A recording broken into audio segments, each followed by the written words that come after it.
અમદાવાદમાં ધારાસભ્ય અમિત શાહે દબાણનો મુદ્દો ઉઠાવ્યા બાદ સલીમ ખાન પઠાણે મનપાનો પ્લોટ ખાલી કર્યો છે। જમાલપુરમાં ચંપા મિલ પાસે કાચની મસ્જિદ નજીકનું દબાણ દૂર કરવામાં આવ્યું છે અને મ્યુનિસિપલના પ્લોટમાં સલીમ ખાન પઠાણ ગાડીઓ રાખતો હતો, જ્યાંથી માણસો બોલાવી રાતોરાત આ દબાણને દૂર કરવા માટેની કામગીરી શરૂ કરવામાં આવી છે।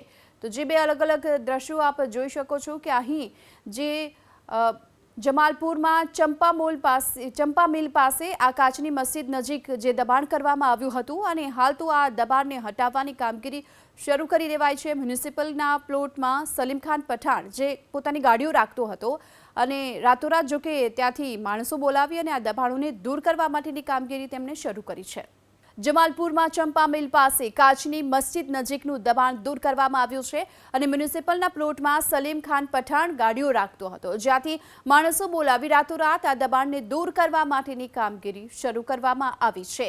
તો જે બે અલગ અલગ દ્રશ્યો આપ જોઈ શકો છો કે અહીં જે જમાલપુરમાં ચંપા મિલ પાસે આ કાચની મસ્જિદ નજીક જે દબાણ કરવામાં આવ્યું હતું અને હાલ તો આ દબાણને હટાવવાની કામગીરી શરૂ કરી દેવાઈ છે। મ્યુનિસિપલના પ્લોટમાં સલીમ ખાન પઠાણ જે પોતાની ગાડીઓ રાખતો હતો અને રાતોરાત જો કે ત્યાંથી માણસો બોલાવી અને આ દબાણોને દૂર કરવા માટેની કામગીરી તેમણે શરૂ કરી છે।